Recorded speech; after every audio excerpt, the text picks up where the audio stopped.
For more, let's bring in Sean Sullivan. He covers national politics for The Washington Post. He's also a CBS News political contributor. Sean, good to see you.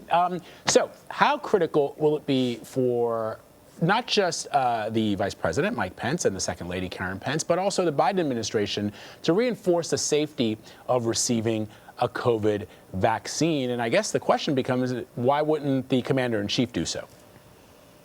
Yeah, it's going to be a crucial mission, not just for this outgoing administration, but for the incoming Biden administration to get across to the public that they need to get this vaccine. Because for the vaccine to be effective, for this to work, you're going to need a large number of people to get vaccinated. And there are already some concerns that not everybody is going to get this vaccine, that some people are going to distrust this vaccine. And so the fewer number of people who get it, the less effective it becomes overall. And the goal that public health officials have stated over and over is that they need, ideally, everybody to get this vaccine.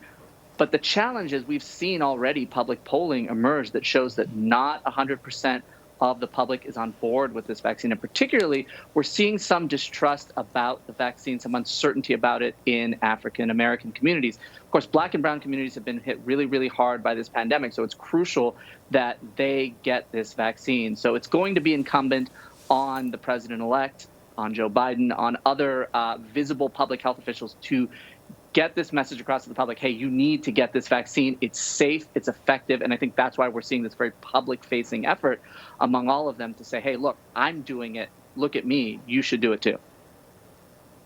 Yeah, and right now we don't know what the situation is with President Trump. I think that he had said that he would wait because though he's certainly within a more vulnerable age group, he's not clearly somebody who works as a first responder in terms of being, in hospitals and clinics, and he's not an older person in a facility. That being said, he is the president of the United States, and you'd think, it would be important for him to be protected as well.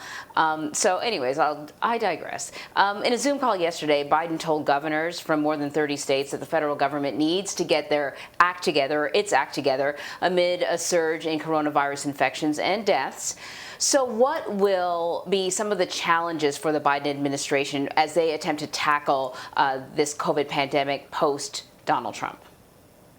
Well, first and foremost, it's going to be ensuring that the vaccine is distributed effectively, that people are getting it, that it's reaching into the communities that need the vaccine. We heard on the campaign trail from Joe Biden when he was a candidate for president that getting the vaccine, producing it, approving it was only sort of part of the battle, and that the other big part was the distribution, was making sure that it was getting where it needed to go. And so that's going to be the challenge from the perspective of the Biden administration, because we know from the schedule that we've seen so far with the vaccinations that this is going to be an ongoing process. This is going to be a process that continues into the Biden administration. So in the earliest days of Joe Biden's presidency, we're going to see the vaccine continuing to be rolled out. We may see other producers, other manufacturers of the vaccine get approved. And so does the vaccine go where it needs to go? That's going to be the first and foremost challenge that the Biden administration is going to face. And I think the American public is going to expect results. They're going to expect a change in the number of deaths. They're going to expect a change in the number of overall infections, because this was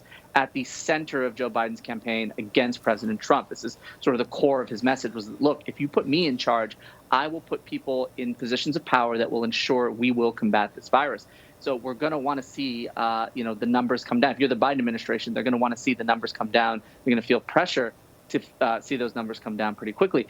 And then you go to sort of the broader effects of the pandemic, things like schools. We've seen Joe Biden come out and say that he wants schools to be reopening. What about the economic effect? We're now seeing Congress negotiate some sort of economic relief package. What will the Biden administration do beyond that once he is in power? So there's a lot of questions that he is going to have to answer. He's going to face a lot of pressure, because it's very, very different being a candidate for president, where you can be out there, you can be critiquing the current administration. Once you are in the position of power, the pressure is going to be on you. And if there are shortcomings, if there are failures, if there are snags, he's going to be the one likely that's going to shoulder the blame for that. So a lot of pressure that are going to be on his shoulders, no doubt, in the weeks ahead. Yeah, it's an important point there, Sean. Let me ask you about some of his potential nominees for his cabinet. Biden formally named Pete Buttigieg as the nominee to be transportation secretary. How critical will his role be in advancing the president-elect's agenda, especially when it comes to rebuilding the nation's infrastructure and on climate change? You know, we are all old enough to remember where every week was supposed to be Infrastructure Week. I don't know if it happened and we missed it, but, you know, there's a real big challenge ahead. Yeah, really. And you know, this is a position that in the past has not been, you know, the highest profile position in administrations. You don't tend to see the transportation secretary out there as somebody as visible as, say, the attorney general or the secretary of state.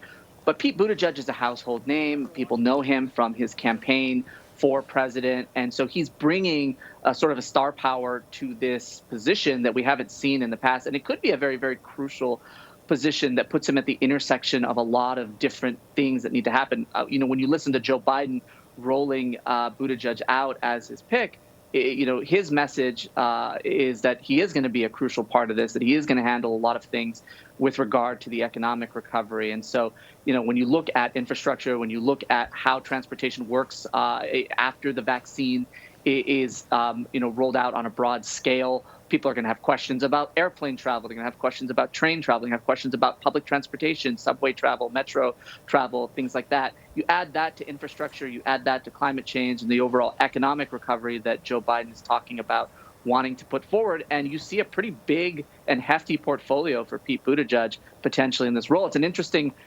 decision. You know, coming into this transition, there was a lot of buzz that Buttigieg might take a foreign policy role. He might be somebody who could end up as ambassador to the United Nations or ambassador to a foreign country. Looks like his focus obviously going to be on domestic issues right now. And we'll see. This sort of elevates this job and this position in this administration more so than we've seen the transportation secretary job be elevated in past years. So top Democrats in the House, including House Speaker Nancy Pelosi, have expressed some support should Joe Biden choose Congressman Deb Haaland of New Mexico to lead the Interior Department. But there has been a little bit of pushback. Why is that? Yeah, it's interesting. We've seen reports of some uncertainty about, you know, picking the Congresswoman for this position. And one thing that has come up in some of the reporting that we've seen is the idea of, you know, what is the impact of taking a member of the House out of the House and putting that person into the Biden administration? Why is that important? Well, in this last election, we saw Democrats lose seats rather than gain seats. Their majority is shrinking now. They have, you know, a smaller margin of error for passing big legislation, a smaller margin of error for pursuing the kinds of priorities they want to pursue. And every time you take somebody out of the House, that's one fewer seat that you have. That's one fewer vote that you can count on when it comes to big legislative battles. And so that's something that I think the Biden administration, House leadership at least has to consider when they look at who they are picking for these jobs. And they also have to think about who will be able to fill these positions, you know, the special elections that will come down the line, when that will happen, how long these seats will be vacant. That math is something that I think a few months ago was not really top of mind for Democrats.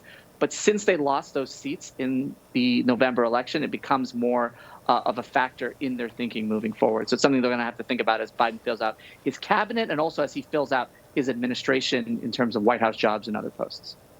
Yeah, his search, the president-elect's search for an attorney general, is proving to be a little complicated, Sean. As you know, Judge Merrick Garland and Alabama Senator Doug Jones are seen as two likely choices. What discussions are taking place inside the transition team regarding the two, and when do we expect the final decision to be made? I know it's tough because on one hand, you've got Merrick Garland, who was nominated by President Obama to be a Supreme Court justice. Mitch McConnell never even allowed for a vote on his nomination. And Doug Jones, who was sort of the happy warrior who was able to provide Democrats with that crucial seat in Alabama, wasn't able to hold on to it, but certainly wants to be seen as someone who deserves a more high-profile position in the president-elect's cabinet.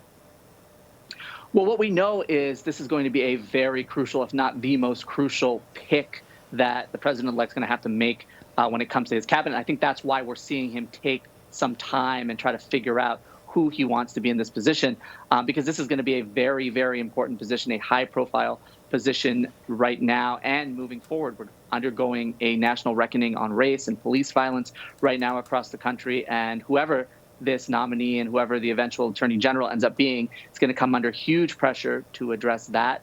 And there are other issues that they're going to have to deal with and tackle. And so right now, those two names that you mentioned, Merrick Garland, Doug Jones, when I talk to my sources who are close to the transition process, those are the two biggest names that come up right now. Doug Jones is somebody who's known Joe Biden for a long time. Their relationship goes back decades.